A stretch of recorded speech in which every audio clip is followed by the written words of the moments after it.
Welcome to the SLC. This is our first encounter with each other. My name is Terrell Moore. I'm a Division I strength and conditioning coach, and I love field sports, but particularly I love the game of lacrosse. And in this weekly series, I'm going to break down part to whole practice.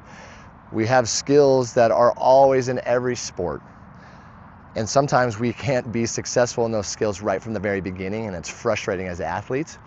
And we're like, what the heck, I should be able to get this. I should be able to do this right off the bat. Like, why isn't this coming to me naturally? And that's okay. And if that is the case, then what we can do is we can break the entire skill down into bite-sized pieces that allows us to be successful moving forward. And then we can add that skill to our game. We can put that tool in our toolbox, and then we can make sure that we are progressing and getting a bigger toolbox to be able to expand our game into one of the best out there in the country. And so with that, when we have a skill of even just a skater stop to a rollback or a face dodge or whatever it is that you're looking for, breaking the skill down into bite-sized pieces, if you're not successful at it, allows you to become successful if we can practice it in those positions. We can move from those positions, and then we can build speed off of those. And so there's a guy out there, his name's Greg Everett, Catalyst Athletics, shout out to Greg. He talks about the hierarchy of things, but we want to make sure that we can get into positions. We want to make sure that we can move from position to position and be successful. And then once we can do that, we want to add speed to that skill. And so when we are sitting here, and if it is just a common breakdown to be able to roll back and go, if I'm having a hard time with just a certain step or the transition of crossing over and driving, then slowing the process down of staying into that second to last step, getting the shin angle that I want to get, and then stepping and coming out of it allows me to break the skill down into bite-sized pieces to be successful and move forward. So once I feel confident with getting that foot down and then being able to step, drive, work on my shin angles to be able to get me to the position I need to, then maybe from here, now I step into that second to last step or that penultimate step. I step into it, step out, and then go. And those are bite-sized skills that I'm adding to the overall skill. And then you're like, well, Terrell, like what? I play lacrosse, I need a stick in my hand. Yeah, but if you can't get the footwork down first, then adding a stick isn't going to help you.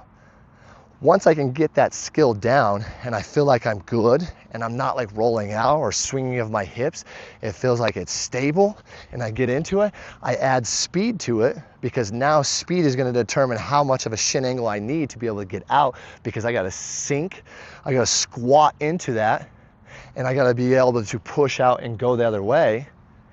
And so when I start adding speed to it, then that kind of adds more elements of how I need to shift my center of mass and where it needs to go. Once you feel like you're at full speed and you're like, heck yeah, I am mastering this skill, then you can pick up a stick. If you want to throw a ball into it, or you just want to add the element of cradling, whether it's two or one hand, and you want to add the element of cradling, getting into that skill and get out of it and go. But maybe you're getting into it and all of a sudden you're transitioning out too fast and that cradle is going to the other hand too soon. Maybe we got to worry about a trail check, right? Someone's going to come over the top, my defender's playing my hip, and all of a sudden, damn, I get taken away. So then if I'm doing that and I'm working this skill and it's throwing me off, then I'm working on getting into that skill, cradling, and then shifting as I come out to be able to protect the stick. I can come over the top if they have that, and then I can bounce out and find green, pass it off to a teammate. But adding little elements to it, adding the speed to make sure that we're at game speed, and then moving from the stationary step and coming out to adding cradling with the ball, teammates, defender, all that kind of stuff. Those are little skills that we went from a part practice into a whole practice of the skill, whatever the skill may be, to try to get you to be as successful as possible.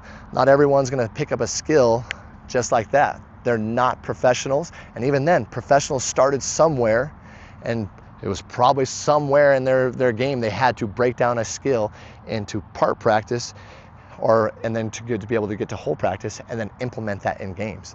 Getting in a controlled environment where there's no one around you allows you to be able to practice that at speeds that are for your skill level, And then as you start to master those skills and get better at them and faster at them, then we add more elements that makes it more of this open dynamic movement instead of these closed off environments where there's no one here, this open one where I can add a defender. I can add a teammate to maybe I'm rolling out and then all of a sudden I bounce out and I just hit a pass. And in those movements, it will determine whether I can be successful or not, and I can move it at the speed that I'm successful at. Now, getting into the element of the weight room, that can be completely different, right? A lot of athletes like their sport and they want to go out and do it, but the weight room is a foreign thing to them. And so with that, if you're trying to learn a new skill, a lot of people can come in and lay down on a bench and bench press, and there are some technique things that you need to learn.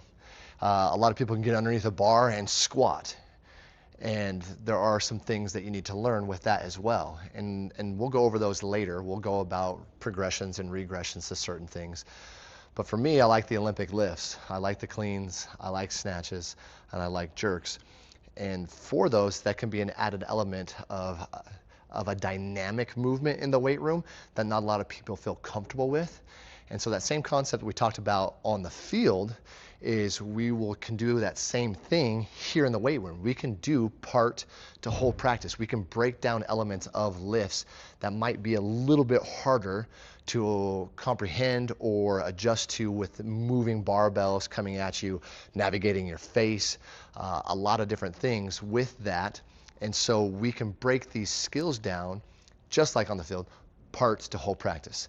And so with that, cleaning, we would break down into like a position. I have 3 different positions. I have position 1, I have position 2, and then I have just the lift itself. I don't call it position 3.